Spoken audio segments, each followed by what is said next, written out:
welcome to the OIC, otherwise known as the Omnipresent Information Connection podcast. I'm your host, Kevin Peterson. And I'm the co-host, Noah Hansen. The Omnipresent Information Connection podcast is all about your world and your unique walk on this path called life. We present fascinating, life-changing information from around the world that has been validated. We also authenticate the information by providing you with links to where you can find out more about what we are talking about on our show. This podcast includes historically accurate, genuine facts that have helped shape our daily lives into what they are today. Welcome, listeners, to another episode of the OIC podcast. On our last episode, we talked about the AllSpark. So this is another episode that does have a lot to do with the AllSpark and the ability that we have within us to be able to induce an AllSpark, and that allows us to have more AllSparks throughout our daily experiences. We talked about the gamma brainwaves and how that is a reflection of when we have this AllSpark going on. And we talked about also fulfilling our goals in the episode before that. So this all is sort of piecing it together in a way that makes sense, because we're talking about the baseline energy force, the baseline life force that is called prana in the Sanskrit language. Yep. That will be able to show you exactly what we are talking about when we're talking about the energy that we have, the capability that we have to have more positivity, more energy flowing through us on a daily basis. So this episode is all about life force energy. What do you like to say, first of all, about life force energy, Kevin? Because you are very well acquainted with this type of teaching. Well, thank you, Noah, and a great introduction, by the way. Prana is breath, considered as a life-giving force. Prana is seen as an universal energy which flows in currents in and around the body. Now, the only way to be able to have that current is to be alive. Yes, because when you're dead, there's no more electricity flowing through you. The electricity has sort of departed, and I believe with the electricity departing at the moment of death, when the light leaves the eyes, that is also the soul leaving the eyes, which is that harbinger of that electricity, of that electrical force going through our bodies at all times. Now, I'm going to talk about Hindu philosophy, not saying that I believe in Hindu philosophy or any other philosophies other than God's philosophy. Yes, but this is just where prana was based in. Right. In Hindu philosophy, including yoga, Indian medicine, and Indian martial arts, prana permeates reality on all levels, including inanimate objects. In Hindu literature, prana is sometimes described as originating from the sun and connecting the elements. Okay, so the sun, I just released a summertime video, health benefits of summertime. We'll have that in the description. But in this video, I talked about how the sun brings us vitamin D. It brings us serotonin. It allows us to release more serotonin in our bodies. But that's not the only thing that releases serotonin. So the sun isn't the sole source of where we get our prana from. Absolutely. It's the environment around us that we authentically get it acquired to us and have it permeate through us. It's our environment. Now, with that being said, is prana the same as chi? Because people have asked me, and the Chinese definition energy as life force or chi, prana, is physical, mental, and spiritual energy. In Hinduism, prana is power, and the more you develop your breathing practices, the more power you will experience. Chi in Eastern medicine is a vital energy that flows through each organ and symptom of the body. Yeah, and we've talked about the power of rebuking on multiple episodes in the OIC podcast. So tell us about how the power of rebuking allows us to have more prana on a daily basis when we're doing that breath work. When you are properly breathing, and everyone has been through this, so everyone can relate. Have you ever experienced a situation that then caused you to be able to take a deep breath? Like, oh my goodness, something bad or something good, right? It could be something that just really took your breath away, something beautiful, right? But These breathing techniques have a communicational way to be able to enhance your environment that you're in every way. All right, so when something packs a punch, we end up taking that step, taking that breath, almost unconsciously, almost automatically, that then it has an effect on the prana Correct. within us. It deals with the energy that was displaced to us without our consent. Okay. And so, therefore, every time that someone's ever gotten slapped, there is a unspoken situation that occurs that basically all of us that are trying to regain our cool take a deep breath to allow ourselves to think. After taking that deep breath, that breath of clarity then allows us to be able to, and we pray, make intelligent, well-informed decisions on the after effect of that slap or that hit, right? Yeah, so this breath is a step back. It's sort of a refocus. But you can take it from that refocused place. You can take it one of two ways. And you can, keep on resonating with things that are taking your prana away. But you can also choose to take a new way. Right. To take your life in a new way, your prana in a new way. And more positively bring about more energy, more positive energy, I should say. Yeah, and people often ask me, what does prana feel like for me to be able to authentically feel prana? It's not always as easy to feel the prana body, at least initially. To get into the prana body, let's go back to a few of our ancient sages and texts on how to access it. Yoga says that it manifests in our awareness like a spada, a pulse, a vibration, or a tremor. So, to clarify, is that just like that slap, that hit, it's like a pulse, a vibration, or a tremor. Or some sonar going on. That then sends a signal to your body for you to then be able to react to it either positively or negatively. And what does it feel like? It feels like, have you ever been cold and you got the goosebumps?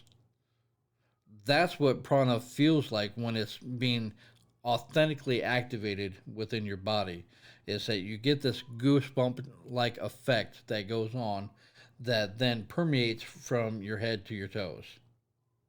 All right, so we're getting a little more into what is called energy work. Now, this is an actual term. Energy work is working with the prana system in our own bodies.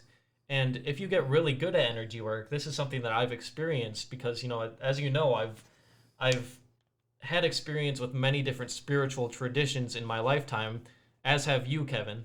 Mm-hmm. At least different aspects of different spiritual traditions. And when you are working with the energy body, you can actually start to feel in focused regions of your body the prana moving throughout. Absolutely. And now, next question is, how does prana enter the body? Okay, good question. Prana comes into the body from the food we eat, the air we breathe, and from absorbing the energies of the earth and heavens. Prana travels through thousands of tiny channeled to every cell in the body. Normally, prana is restricted from flowing through the subhuman and locks above each chakra. So, to clarify, I know that's a lot to be able to digest, but it comes into the body from the food that we eat, the air that we breathe, and from absorbing the energies from the earth around us. Prana then travels through thousands of tiny channels, spelled Nadis, nadis, to every cell in the body, right? Normally, prana is restricted from flowing through when things are negative, when things are not positive, and it affects every level of your chakras. Right, so if we're going to bring in chakras, chakras are a system in our bodies. It's a energetic system, but it's all based on real glands throughout the body, going from the base of the spine all the way up to the top of the head. And there are 7 of the main ones, but in reality there are actually hundreds of these energy centers in our bodies, these more subtle energy centers in our bodies, and they're connected to different glands in our body, like I said. So one chakra teaching is that chakras are spinning, and when a certain chakra is not spinning in harmony with the rest of your chakras, then you have a blockage, and I think that's what you're talking about here. It's an energetic blockage, and this energetic blockage can come from different emotions that we feel, different beliefs that we have, different physical ailments. These are all things that are outside the natural. Right, right. Not working at our natural, not working at our best. When our bodies are not naturally working at their optimum, at their peak performance, then we have a blockage in our energetic body. Mm-hmm. Now, Noah, what's the difference between prana and kundalini? Ooh, well, Kundalini is a. I'm surprised you brought that up. To be honest with you. Well, I had to be able to bring it up because anyone that gets interested in what we're talking about will bring that up too. Because anyone that's studied prana in depth knows all this different layers, right? Right. So Kundalini is the spiraling serpent that goes up through our spinal cord, and it's something that many people have had experiences of feeling this energetic serpent is what they call it, this energy serpent traveling from the base of the spine all the way to the top of the head. And it's supposed to be a very powerful spiritual experience, but it's just one sort of instance of this powerful, pranic movement in our bodies, whereas prana itself is always in our bodies in different amounts. Prana is the powerhouse that kundalini could never be. Kundalini is strictly asymmetrical. It is a central place within the body to be able to cause the body to be able to have a action and reaction. That's why everyone says, get a backbone. Right. Yeah. Right? So you hear that statement all the time. What they're saying is that enable your kundalini to be able to handle that situation. But Sure. what they're not understanding is that when you have a backbone, if you are a walking, talking man or woman of God, you authentically already have the backbone. You don't need to call upon a serpent to be able to be your voice. That makes a lot of sense, because when people do have this Kundalini experience, is what they call it, then oftentimes they're not able to do anything. They sit and they experience this, and they have some sort of revelation or something, but it's a one-time sort of experience, and then it's over with, and then you've got to go back to who you were, or at least a different form of who you were before this spiritual experience happened. So many people strive to induce this Kundalini experience, but I think what you're saying is you don't need to strive to have one experience. You can have a pranic experience at all times if you just know yourself, if you know your energy body, and if you're walking, talking in a healthy manner, in a way that is authentic. Mm-hmm. We have talked about in the past, and we will have upcoming issues about grounding. We need to be able to get grounded. We need to take our socks off, and we need to be able to walk barefoot in the grass, and to be able to get recentered, refocused, and to be able to establish a foundation with this great earth of ours. And what that does is it produces rich nourishments through our feet that go through our bodies to be able to replenish us from toe to head.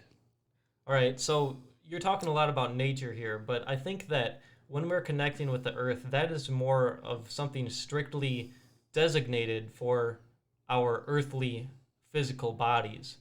So when we are connecting with the earth, that's all well and good, and that's healthy for us. That's healthy for our energetic bodies.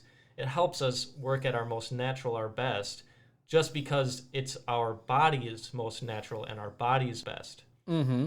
not necessarily the souls, because the soul is an independent sort of entity that doesn't need to be attached to the earth, but it just helps while we are in this bodily form. Yeah, no, let me ask you a question. Have you ever been up somewhere high and you're able to feel the wind blowing on your body?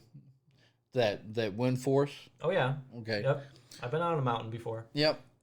Prana, in its authenticity, is life force energy that goes to you and through you, but then how you absorb it is in your thoughts, your feelings, and your emotions during that time of that experience. The best experience ever to be able to have the most heightened awareness of prana is when you're talking to God. Yes. And that's what we covered in the last episode on the Allspark, because God's communication within us induces that Allspark, whether it's a momentary revelation or it's a continuous experience. Because it's better than meditation, because meditation in most forms is actually harmful to people because they clear their mind, allowing then other entities, other vessels to be able to filter in versus being able to meditate with a purpose. And what prana does is that when you sit quietly in a room, and you don't even have to be in a meditative state, but just sit quietly in the room and then emulate the positive thoughts and feelings and emotions that you have about a particular situation, and you'll start to be able to feel prana start to flow through you in a positive way to want to positively do something about the situation today. I like that a lot. That makes a lot of sense to me. I really resonate with that. I'm going to quote a man named Max Planck here. Oh, yeah. And Max Planck said that all matter originates and exists only by virtue of a force. We must assume behind this force the existence of a conscious and intelligent mind. This mind is the matrix of all matter. So what he's talking about is a universal life force energy. This is something that is, again, it's a very Hindu teaching. It's an impersonal type of force, and this is what Max Planck actually believed in. Although he was brought up in a Lutheran church, he believed in this sort of impersonal God force energy. Now, this God force energy does exist. It's a real thing. However, there is a creator, right? And communication with this personal creator doesn't allow you to be alone anymore in this experience of prana, but it allows you to connect with God's authentic creation, right? To be able to live at your most authentic in a way that, resonates between you and God, not just between you and some impersonal force. So Planck had many contributions to theoretical physics, but his fame as a physicist rests primarily on his role as the originator of quantum theory. And if any of you are familiar with quantum theory, it's very profound, but it's a scientific sort of reflection. It's a scientific study of this life force energy. It's a scientific study of how the universe really works at its most basic levels. So he revolutionized human understanding of atomic and subatomic processes.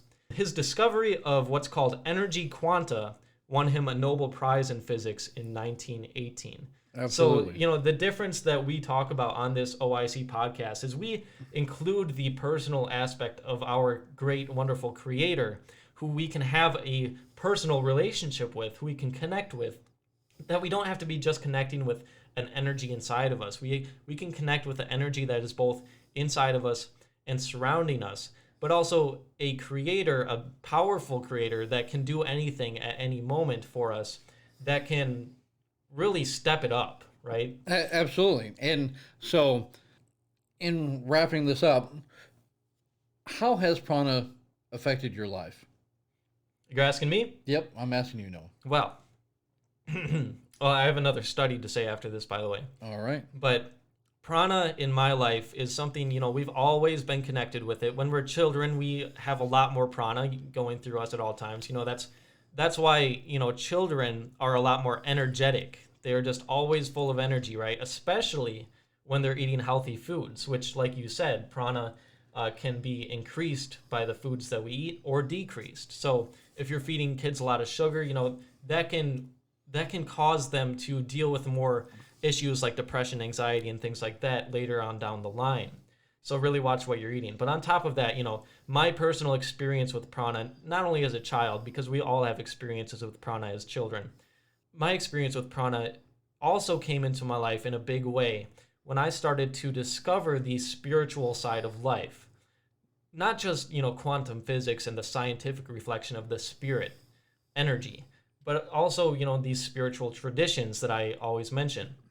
These spiritual traditions had me believing that, the Judeo-Christian faith was flawed in its entirety. But this, impersonal energy was what I was starting to lean towards. What I realized then is that I can work with the pranic flow in my body, and I could actually feel it. I could feel it to the point where if I was focused, I could make this pranic flow when I was just lying still move throughout my body to the point where it's just as specific of an area as just my thumb, just my toe, just my leg, my knee, all the way up my body. This is what's called a body scan meditation. It's very, very popular nowadays, and it helps you to understand the energetic body of who you are. Now, when I was introduced to the Creator in a new way, when I was reconnecting with our Savior, Jesus Christ, this is what happened. I started to have more of the positive energy that I was sort of missing out on before when I was working with it alone, or at least what I thought was alone. I started to have more connection with truth, and what I mean by truth is, the reality of what's really going on when I'm working with these energies. It's not, the impersonal force isn't all that there is. There is a creator that has created this impersonal life force energy, this prana, for us to work with. But my ability was spiked when I was introduced to this creator, to the point when all of these habits that I had that was keeping me back from being a pranic being, someone who has more prana flowing through him at all times, my connection with that was spiked, where all I had to do was reach out to this creator who I knew personally now, who I knew was guiding me along, the entire time, the entire life track that I had been going on. It just stepped it up to the point where, all I had to do was one simple step, and that was communication with the creator, like you said. Mm-hmm. So that's my experience with prana. What about your experience, Kevin? My experience with prana happened at a very young age. I was living with my parents, and that I had undergone a surgery, and it was the first time ever that I was put unconscious for this surgery. And during my surgical stay within the hospital, I experienced a life force energy that I had never experienced before.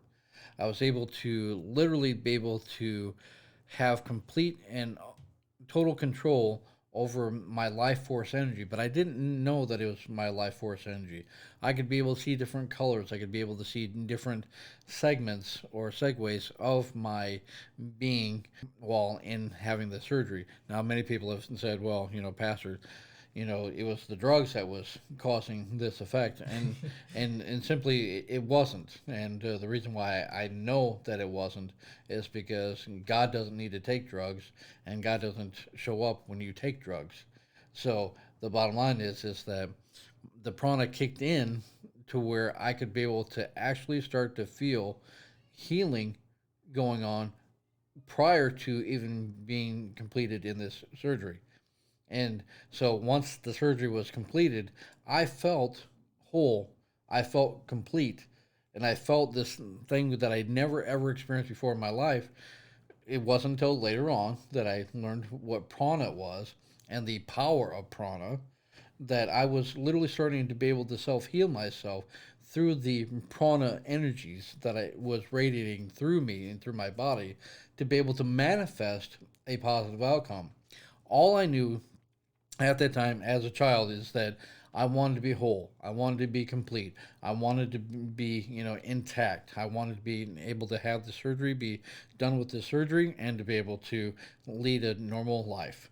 And so I just kept literally saying over and over to myself during the surgery, I want to be whole. I want to be complete. I want to be pure. I want to be able to be, corrected in every way, body wise, so that I could be able to lead a healthy life and to be able to do what needed to be done.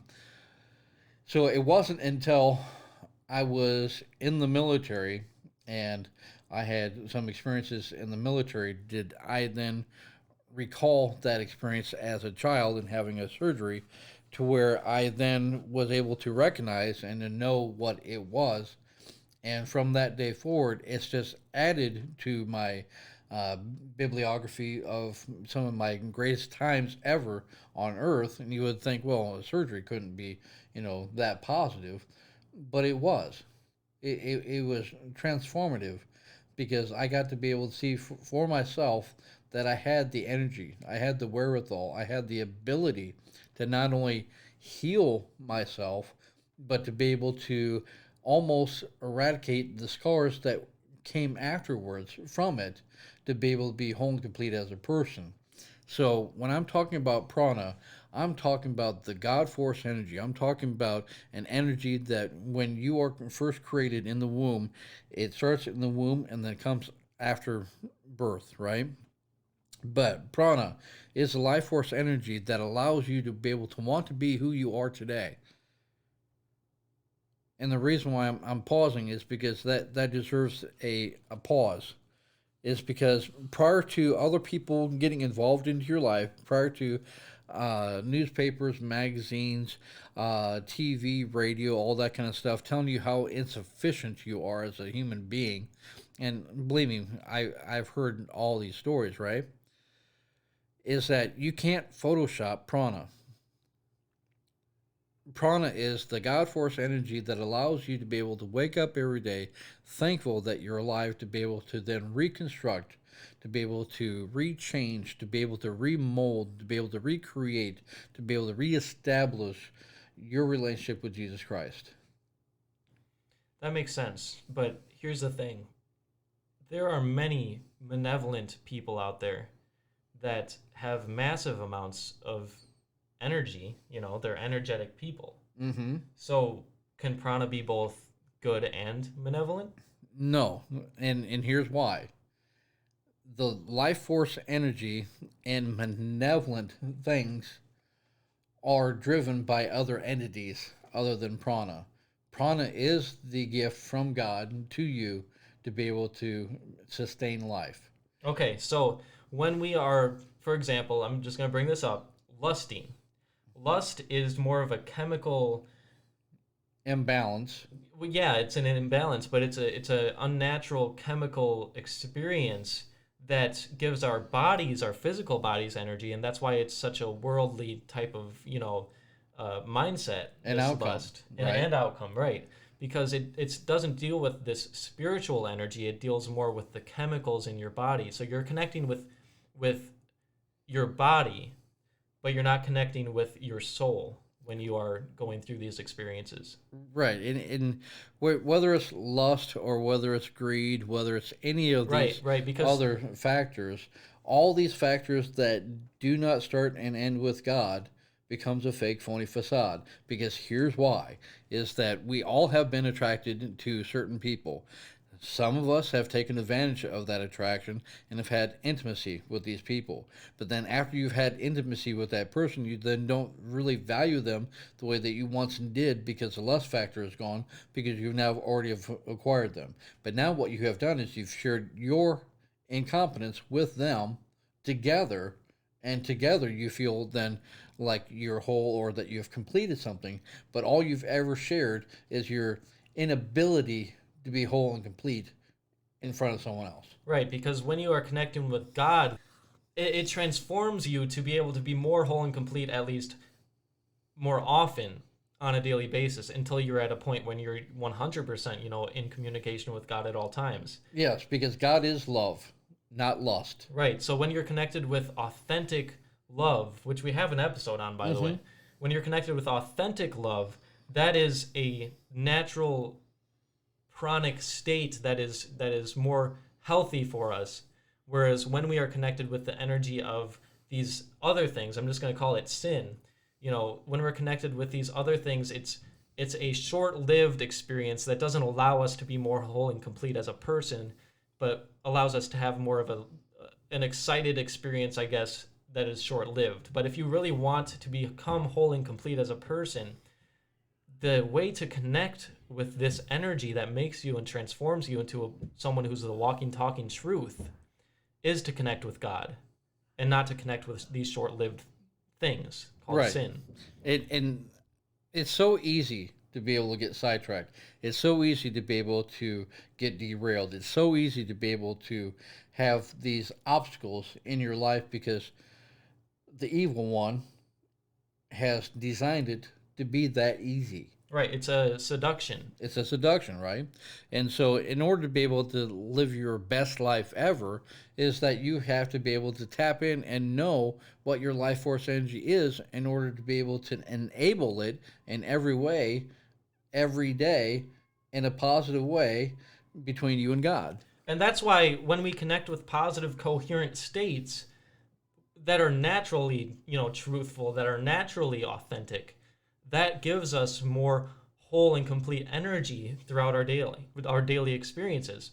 So I'm going to bring up this scientific experiment now because this has a lot to do with harnessing those positive, those truthful experiences rather than the seductions that are short-lived and don't allow us to be whole and complete, like the God communication does. Right. So recent research conducted by Rolin, McCrady, and Glen, Rein indicate that our DNA, along with water molecules, can be influenced by our focus and intention, especially while in an entrained, coherent state like I'm talking about. We can actually induce positive emotions by choice. We can actually choose to connect with authentic love by choice. We don't need to wait for it to come to us. We don't need to meditate to induce it. We can just choose with our focused attention and with enough, training to be able to actually bring about these positive emotions. And this is the whole and complete state that we're talking about. You are able to connect with it easier and more often if you connect with God more often, So this is another thing that's reflected in Dr. Emoto's experiments on water, which we have a post, an insight on our website at www.inaneway.com that you can read about it. But here's what happened during that experiment. So again, this experiment indicates that our DNA, along with water molecules, can be influenced by our focus and intention, especially when we are in an entrained, coherent state. So while holding a beaker containing samples of, DNA and water, subjects were asked to focus on the samples and intentionally alter their molecular structure for 5 minutes. So while being in that self-induced, positive, coherent state, they're just asked simply to focus on the beaker in their hand containing the samples and intentionally alter the molecular structure just with their focused intention. And this is another thing that's reflected in what's a quantum experiment called the random number generator experiment, and we'll have a link below for where we talk about that too. And what happened was you could actually, with just your focused intention in this coherent state, have more control over these samples, this DNA, this water, and it would naturally alter the structure of the DNA in the water. And it's pretty amazing. It shows that, we don't need physical contact with something. All we need is our focused awareness and intention to be able to bring about change, not only inside of us, because water makes up 80% of who we are physically. DNA, again, is a huge part of who we are. We can alter that. We can change it. We can change the actual physical structure of these things with our intention. So intend to be whole, like you did when you were a kid. You wanted to be whole. You were praying almost to be whole, to be complete, and to be healthy. And that focused intention, I'm sure, helped at least to bring about, pranic experience. Yeah, and the most important thing out of that experience is that I got to understand what authenticated pain was and what authenticated healing was simultaneously. And I'm not talking about some miraculous thing to where a doctor cut me open, then moments later I was completely healed. No. What I'm talking about is being able to recognize what was being done, how it was being done, and then in my mind I was picturing myself complete and whole without scars, without blemishes, without marks, being able to uh, basically like be the beacon or the sign that I had surgery in the first place. And because of it being scary and because of it being something that I didn't wish upon myself, all I knew as a child is the rebuking power of the situation. And so all I wanted to do was be able to rebuke being in surgery, having surgery, getting cut open, being able to be sewn back up, and then being able to be healed. All I knew, and that's how unintelligent I was at that time, but there was something about that life force energy in me that says that I can be able to be fully healed, fully restored, fully manifested back to whom I was prior to this event. And I just allowed my lack of education and knowledge to be able to drive me through it. And surprisingly, by the beautiful grace of God, it actually emulated out to be that outcome to where if I didn't show people my scars, they wouldn't see it because it was done in such a way that allowed me to be able to be whole and complete in physical looks to where it had to take a deeper eye and a deeper look to be able to see what actually transpired when I was younger. That's very interesting. So kids, again, are very connected to this pranic flow, I guess you could call it. Yeah, and it's a flow of energy that, as a child, I would have loved to have known what prana was back as a child, but all I knew in my lack of intelligence as a child is that I did not like being in this circumstance. I did not like being in this situation. I did not like being in fear. I did not like worrying. I did not like being able to see my parents worrying and be worried.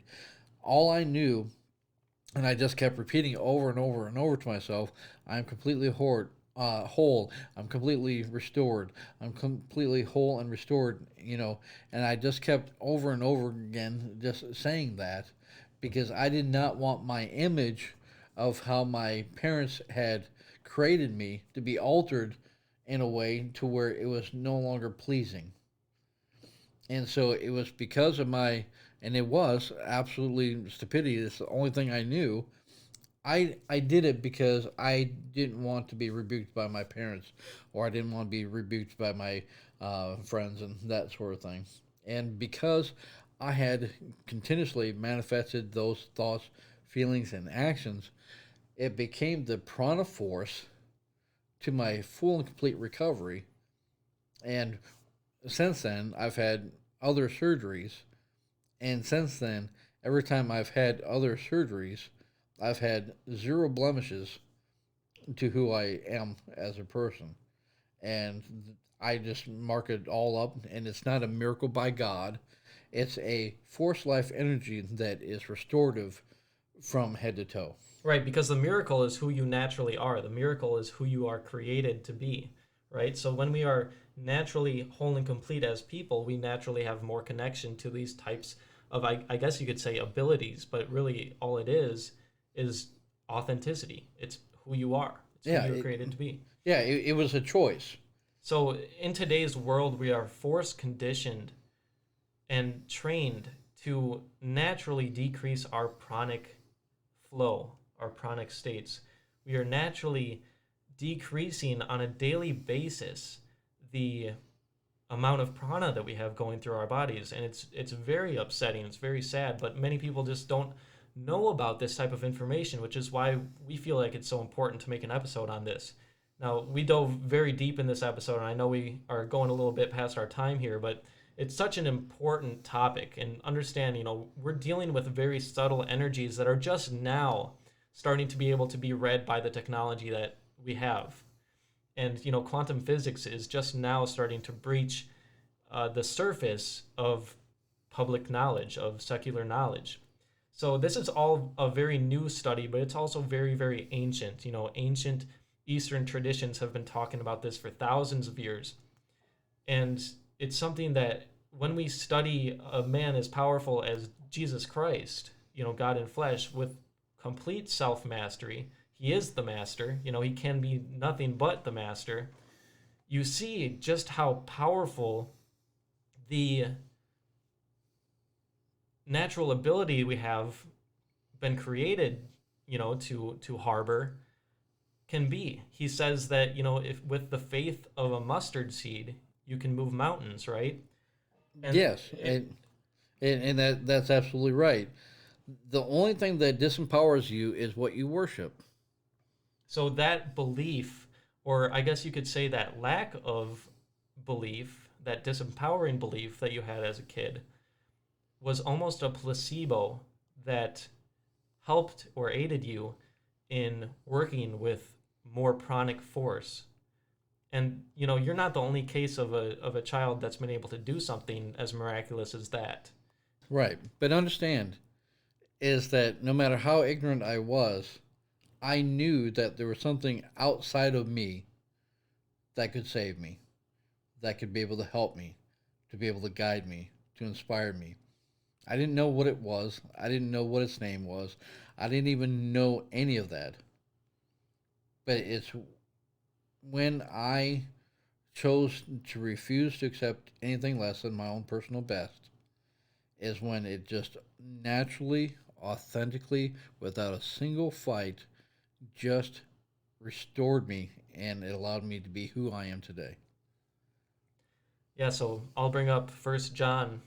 In the book of First John, we have the Bible verse that says, when you connect with love, you are in union with God and God is in union with you. So, like you were saying, you didn't know the name of God who enables you to do these things, who enables you to be yourself, but just connecting with the truth, the truth of what your intention was, the truth of love, allowed you to connect with God in a way that powerfully shifted or altered your experience. And not only my experience, but the doctor's experiences, the nurse's Right. experience, and then my parents' experience. Because first the doctor had to operate on me, and then the nurses had to be able to aid with that, with the surgeons. And then after the surgery, then you had the nurses that would check up on me. But all they knew is that when they walked into the room, whether I was conscious or unconscious, they felt different.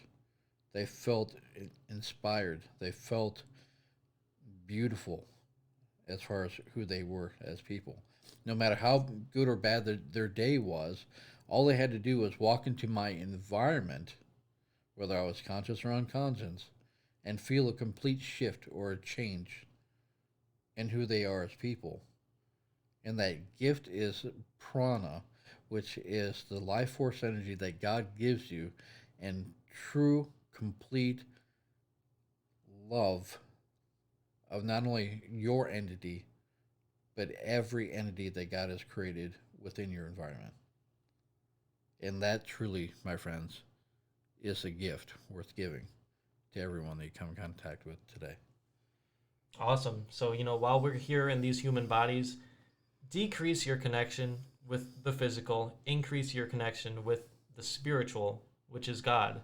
And you'll have more of this authenticity, wholeness, completeness, just walking through your daily life, walking with God. Yeah, and if you want to be able to hear more of my testimony, if you want to be able to hear more of my story, we encourage you to be able to reach out on our website, www.inanewway.com, and to be able to click on our names, click on our contact information.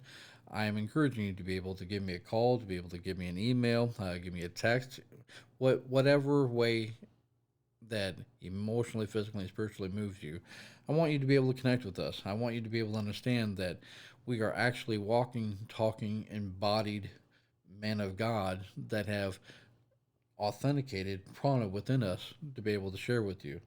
And we have techniques, and we've got other study tools that we can be able to provide you with that gives you the complete picture of the prana perfection that you are between you and God. A big part of that is knowing what works and knowing what doesn't. It's life experiences, They are what make you who you are. The walk that you have in this life either enables you or disables you to be more whole and complete, to be more of who you are. And that's what Kevin and I have learned, and that's what we are imparting to you through this podcast. So if you value our content, if you value what we've stated in this podcast, then again, reach out to us. You can reach out to both of us at oicadvantage@inaneway.com. Go to our website, sign up on our website for free at inaneway.com, and get in contact with us. Otherwise, leave us a comment. Tell us what you thought. Tell us your own experiences with prana, and we'll see you on the next podcast. Like it and share it. If this resonates with you, it'll resonate with everyone that loves you too. So please like it and share this information today, and we thank you. Thank you very much for listening. We'll meet you on the next podcast of the OIC. This has been another life-enhancing, authenticated podcast aired by the OIC and brought to you by the faithful OIC sponsors and contributors. Please tune in every week and subscribe to our podcast. And while you're there, explore our website with all the posts, videos, and podcasts that we have created with you in mind. While you're on the journey through our website, you will see our Patreon page where you can become a faithful contributor yourself with the freedom to be a part of our team today. Thank you.